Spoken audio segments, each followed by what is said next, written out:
السلام علیکم. آج کی جو پوئم ہے The world is too much with us، اس کا جو رائٹر ہے وہ ہے ولیم ورڈزورتھ. ولیم ورڈزورتھ کو کہا جاتا ہے کہ یہ فطرت کے شاعر ہیں.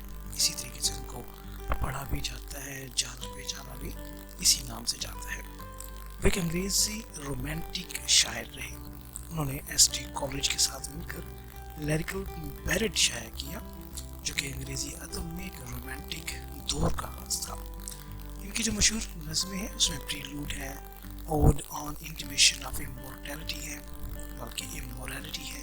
اس کے علاوہ لوسی پوئمز ہیں اور ڈیفوڈلز ہیں.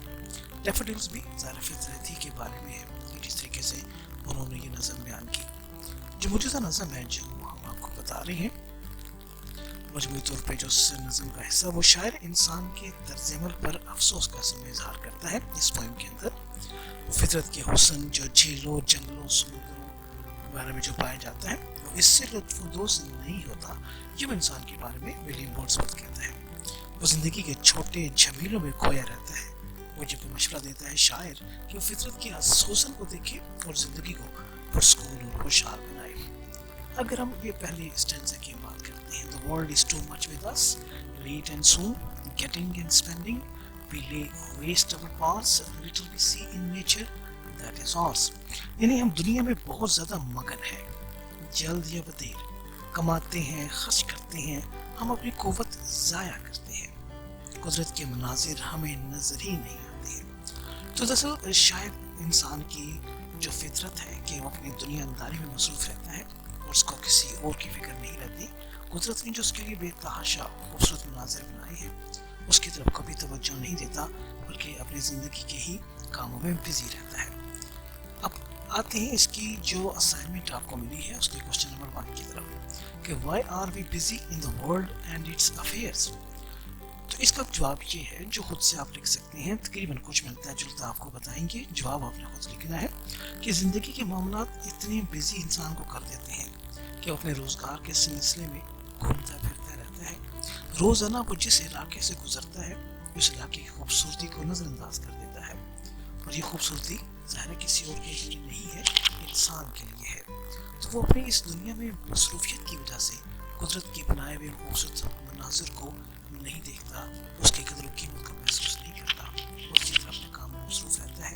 اس کو بھی معلوم ہے کہ یہ دنیا داری کا جو کام ہے ایک دن ختم ہو جائے گا اور اس کے پاس کچھ بھی نہیں رہے گا. دوسرا سوال جو بنتا ہے اس میں what natural beauty we lost due to our busy life. ملتا جلتا پر سوال ہے. مصروفیت کے تحت تو زندگی میں جتنے بھی مسائل ہیں، اگر ہم قدرتی مناظر کو دیکھیں تو مسائل، وہ ٹینشنز، وہ فکر سب ختم ہو جاتی ہے.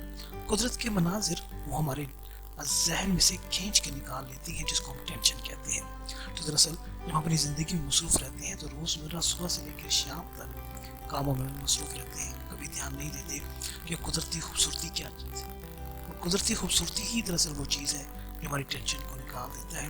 اگر ہم اپنی مصروف زندگی سے نکلیں تو شاید ہمیں بہت کچھ اور بھی نظر آئے، لیکن انسان بس اسی دھن میں لگا رہتا ہے، اس کی زندگی گزر جاتی ہے. سوال نمبر 3 کی طرف آتے ہیں. What is the theme of the poem. Theme کو نارملی آپ کہہ سکتے ہیں مرکزی خیال. بعض اوقات اس کا جو نظریہ ہے اس کے بارے میں بھی ہم کہہ سکتے ہیں کہ تھیم ہم اس کو کیا لفظ کہیں گے. تو تھیم اس میں عنوان کیا ہے؟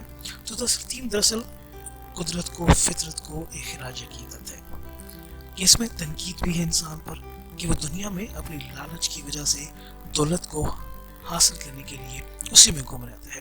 وہ کبھی بھی اپنی دولت کو اکٹھی کر کے مطمئن نہیں ہوتا.